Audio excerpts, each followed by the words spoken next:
Hello YouTube family, कैसे हैं आप सब। स्वागत है आपका अपने YouTube channel Gauri blogs with family में। दिन की शुरुआत हो चुकी है, मैंने नहा के पूजा भी कर ली है। अब मैं जा रही हूँ मंदिर में उद्यापन करने के लिए, जो मैंने आप लोगों को बताया था कल वाले ब्लॉग में कि पशुपतिनाथ जी का जो मैंने व्रत रखे थे 5 सोमवार के, उसी का आज मुझे उद्यापन करना है। तो मैं अब जा रही हूँ मंदिर में उद्यापन करने। तो चलिए मेरे साथ बने रहिए ब्लॉग में, देखिए कैसे होती है पूरी पूजा विधि उद्यापन की। उद्यापन के लिए जो जो मुझे सामान चाहिए था मैंने सब मंगा लिया है। देखिए यहाँ मैंने थोड़े चावल मंगा लिए हैं, दाल ले ली है, चीनी है, घी है। आप इस जगह पे नमक भी ले मतलब तेल भी ले सकते हैं, सॉरी। और ये है नमक, ये फूल माला और ये बेलपत्र जो 108 मुझे वहाँ चढ़ाने। इसकी जगह पे आप चावल के दाने भी चढ़ा सकते हैं 108, पर मैंने बेलपत्र मंगा लिए, मुझे मिल गया था आसानी से। यहाँ थोड़े से फल ले लिए हैं और ये दूध और ये दही अब शिवलिंग पे चढ़ाने के लिए। और ये है वो नारियल जिस पे हमें ये पूरी मोली बांधनी है और इसे ही शिवलिंग के पास हमें रख देना है। साथ में भी मैं एक लोटे में जल भी ले रही हूँ। ये पूरी सामग्री है जिस हमें उद्यापन के लिए चाहिए होती है।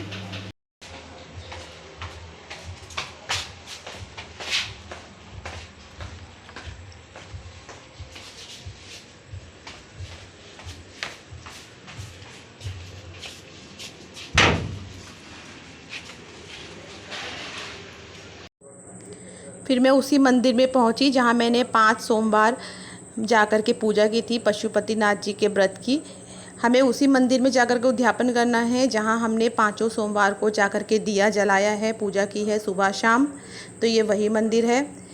फिर मैंने वहां जाकर के दूध चढ़ाया शिवलिंग पे, दही चढ़ाया। उसके बाद मैंने जल चढ़ाया भगवान जी को, पूरा अच्छे से उनको स्नान किया।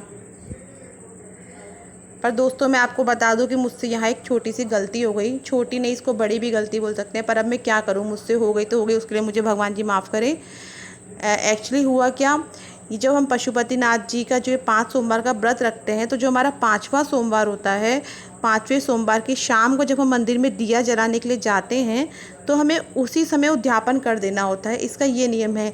लेकिन पता नहीं मैं थोड़ी सी कन्फ्यूज़न में आ गई और मुझे समझ में नहीं आया, तो मैंने उस दिन तो उद्यापन किया नहीं। फिर मैंने अगले सोमवार यानी कि 6ठे सोमवार को सुबह में जा कर के उद्यापन किया। मैं पंडित जी से पूछ आई थी, पर अब मुझसे गलती हो चुकी थी, तो पंडित जी बोले कि कोई बात नहीं, अब तुम 6ठे सोमवार को ही कर दो उद्यापन, उस दिन व्रत मत रखना। लेकिन हमें करना क्या होता है कि 5वें सोमवार की शाम को ही हमें उद्यापन कर देना होता है। जितनी भी पूजा इस समय उद्यापन की जो आप यहाँ देख रहे हैं मैं कर रही हूँ, ये सारी चीज़ें हमें शाम को जब हम दिया जलाने जाते हैं 5वें सोमवार को, उसी समय कर देनी होती हैं। तो यहाँ मैं 108 बेलपत्र भी ले गई थी, जिन्हें मैं गिन गिन के एक एक करके शिवलिंग पे चढ़ा रही थी। अगर आपके पास बेलपत्र नहीं है तो आप चावल का दाना या गेहूं का दाना भी 108 चढ़ा सकते हैं एक एक करके। पर मुझे बेलपत्र आसानी से मिल गए थे तो मैंने बेलपत्र ही चढ़ाया शिवलिंग पे। तो इस तरह से ये उद्यापन विधि है कि आप अपना दूध, दही, शहद श्रद्धा के हिसाब से जो भी चीज़ें ये चढ़ा सकते हैं। फिर 108 बेलपत्र तो आपको चढ़ाना ही है, चाहे चावल हो चाहे गेहूँ हो, 108 ही हमें चढ़ाना ही है। उसके बाद आप यहाँ पे माला अर्पित कर सकते हैं भगवान जी को। और सामग्री में आपने देखा है कि मैं जो जो चीज़ें ले गई थी, जो जो अपनी श्रद्धा के हिसाब से आप ले सकें जितना उतना ले जाइए। शिवलिंग पे चढ़ा करके पंडित जी बैठे होते हैं, वहीं पंडित जी को दे दीजिए। मैंने तो पंडित जी को दे दिया था। और वो जो नारियल था, नारियल पे मोली बांधनी है हमें, वो वाली जो धागा होता है हाथ में बांधने का पूजा का। फिर उस नारियल को शिवलिंग के साइड में रख देना है, शिवलिंग के ऊपर नहीं रखना है, क्योंकि कहते हैं शिवलिंग पे नारियल नहीं चढ़ाया जाता है। तो इसलिए मैंने उसको मोली बांध करके साइड में रख दिया था। और हमारी जो भी मन्नत होती है, जिस मन्नत के लिए हमारा जो भी हमने मन्नत मानी है, जो इच्छा हम पूरी करवाना चाहते हैं अपनी भगवान जी से, हमने इसीलिए इस व्रत को रखे थे। तो उस व्रत को हमें उद्यापन जब हम कर रहे होते हैं और ये हम जब नारियल अर्पित करते हैं भगवान जी को, उस समय हमें हाथ जोड़कर उनसे विनती करनी होती है कि भगवान जी, पशुपतिनाथ जी प्रभु, आप हमारी इस इच्छा को पूरा करिए जिसके लिए हमने आपके ये 5 पशुपतिनाथ जी के व्रत रखे थे। तो इस तरह से पूरी ये उद्यापन की विधि कंप्लीट हो जाती है। बस मुझसे गलती यही हुई कि मुझे ये 5वें सोमवार की शाम को ही करना था, लेकिन मैंने किया 6ठे सोमवार की सुबह। तो आप लोग ऐसी गलती मत करिएगा। अगर कोई भी इस व्रत को रखना चाहता है तो मुझसे ये गलती हो चुकी है, तो उसके लिए मैं माफ़ी चाहती हूँ भगवान जी से। ये देखिए हमारे घर कौन आया हुआ है, चारू। हेलो चारू।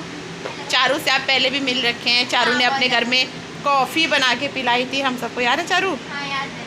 आज चारू अपनी नानी के घर आई हुई है 2-3 दिन रहने के लिए। बहुत मज़ा आने वाला है चारू के साथ। अभी क्या कर रही हो, पढ़ाई? हाँ, बेचारे कुछ सवाल पूछे, समर वेकेशन का बताएगा। यश के साथ पढ़ाई कर रही है। यश से कुछ पूछ रही है। पढ़ाई के बारे में। 12th का स्टूडेंट। और वो देखो उधर छुप गया है जा करके वो। कभी शक्ल दिखाना पसंद नहीं। सही बात है, छुप रहा है इधर। ये देखिए दोस्तों, ये है बेड में लगने वाली बैक गद्दी, बैक कुशन कवर भी इसको बोल सकते हैं बेड का। तो ये मैं आपको इसलिए दिखा रही हूँ क्योंकि हमारे यहाँ इन्हीं सब चीज़ों का काम होता है। मेरे हस्बैंड इंटीरियर का पूरा काम करवाते हैं।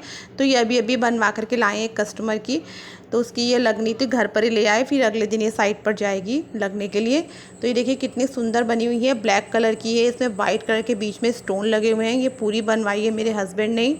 तो मैं आपको इसलिए दिखा रही हूँ कि अगर कोई भी बनारस से या बनारस के आसपास से इस वीडियो को देख रहा है, मेरे इस ब्लॉग को देख रहा है, और अगर कुछ भी ऐसा अपने घर में इंटीरियर करवाना चाहता है, तो मुझे कमेंट बॉक्स में मैसेज करके मुझसे मतलब कांटेक्ट कर सकता है, ऐसा कुछ भी करवाने के लिए काम इंटीरियर का। तो बहुत अच्छा सा काम करते हैं मेरे हस्बैंड इंटीरियर का। तो आपको मैं इसलिए दिखा रही हूँ कि गद्दी देखिए कितनी सुंदर है, ये बेड में लगने के लिए है। ये देखिए इसमें कितने प्यारे स्टोन लगे हुए हैं। मैं आपको पीछे से भी दिखाती हूँ। ये देखिए इस तरह से ये बनती है एक प्लाई के ऊपर, और बहुत मजबूती से बनती है, ख़राब नहीं होगी जल्दी से। ये बहुत ही ज़्यादा सुंदर लग रही है, बहुत कंफर्टेबल भी है ये। और इस तरह का इंटीरियर कराते हैं, जैसे थोड़ा सा मैंने अपने रूम में भी करवा रखा है, जैसे एक रूम के बीच में पार्टीशन करवा रखा है, तो ऐसा डिज़ाइनिंग बनवा दी, दीवार ना खड़ी करके। ये सब भी प्लाई से और बोर्ड से ये सब बनता है डिज़ाइन करके। तो ये सब मेरे हस्बैंड ने करवाया है इंटीरियर, थोड़ा सा ही करवा रखा है मैंने अपने घर में अभी। तो इस तरह की चीज़ें हम लोग करवाते हैं, अगर आप करवाना चाहते हैं तो बताइएगा।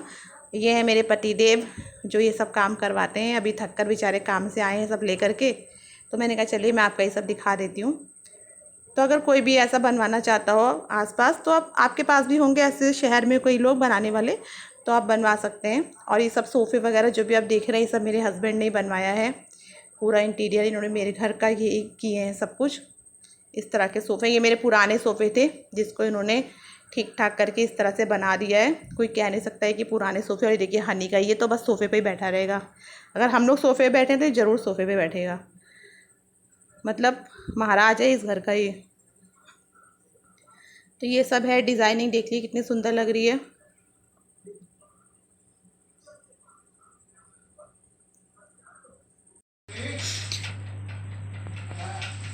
अब मैं यहाँ काटने लगी हूँ तरबूज। ये मैंने जब लिया था दुकान वाले से कटवा लिया था इतना चेक करने के लिए। तो ये देखिए अंदर से कितना प्यारा है, एकदम रेड कलर का, फ्रेश है बिल्कुल। फ्रिज में रख दिया था, ठंडा भी हो गया है। अब काटने लगे तरबूज खाने के लिए रात को। एक मूवी में तरबूज मिल रहा था, और जो तरबूज। ठीक है दोस्तों, ये वीडियो ये ब्लॉग यहीं तक था। अगर आपको अच्छा लगा हो तो इसे लाइक शेयर सब्सक्राइब मेरे चैनल को जरूर करिएगा। मिलते किसी नए वीडियो नए ब्लॉग में, तब तक के लिए बाय बाय।